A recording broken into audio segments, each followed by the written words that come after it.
So one of the things that is really important to be aware of Yom Kippur, people talk about this, is that the day itself almost is meramez, is alluding to a different day. Because it's almost as if you could say it's a yom, a day, like Purim, Yom Kippurim. That Yom Kippur is like the day of Purim, which is kind of strange because you would imagine that everything that goes on Yom Kippur is completely different than everything that goes on Purim. One day you're fasting and starving, the other day you're drunk as a skunk, and so on and so on. So how could it possibly be that the day which the Bible calls the Shabbases of all Shabbases, the Shabbat of Shabbatim, how could it possibly be that this holy, holy day is really just an allusion to the idea of Purim?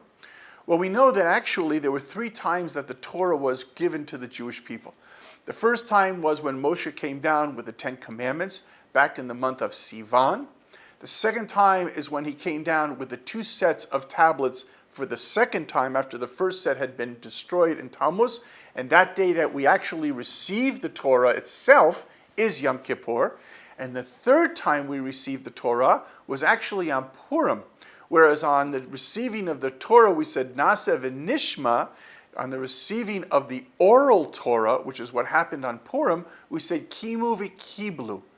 Somehow or another, the real fulfillment of the receiving of the Torah is rooted in the receiving of the oral Torah.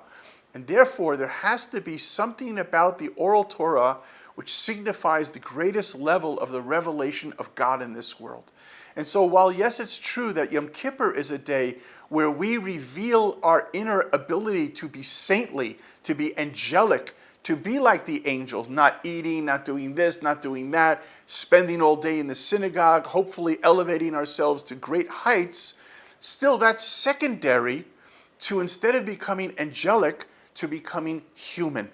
And therefore, the idea of the oral tradition shows the capability of a Kodesh Baruch Hu's infinite wisdom to integrate and to weave into our daily lives, where the book of the Megillah Esther doesn't even have the name of God.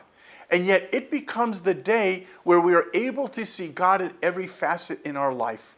But the only way that we can reach that ultimate level of not being an angel, but being a human being, and bringing godliness into the mundane daily activities of our lives and finding in the hide-and-go-seek relationship with God, is the way that we observe on Yom Kippur. And the reason this is because, as I mentioned, that the third time after 40 days that Moses came down from Mount Sinai was on Yom Kippur. And that is the idea which began 40 days earlier at the beginning of the month of Elul, where we say, Ani ledodi v'dodi li. The Amshanava Rebbe points out that the gematria of the word li is 40, because li means to be to me, to be to God.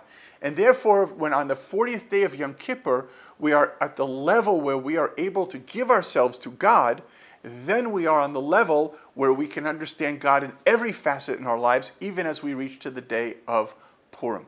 And this is also hinted at, one last little thought on Rosh Hashanah. The gematria of Elul is 67, which means if we do all the rectifications on Elul of Tshuva, then on Rosh Hashanah it becomes 68. 68 is Chaim. That's why the tzaddikim are inscribed for life immediately with the beginning of Rosh Hashanah. And those of us that are not tzaddikim, like myself included, of course, we work our way till the day of Yom Kippur, when then we could all be inscribed in a new year of life.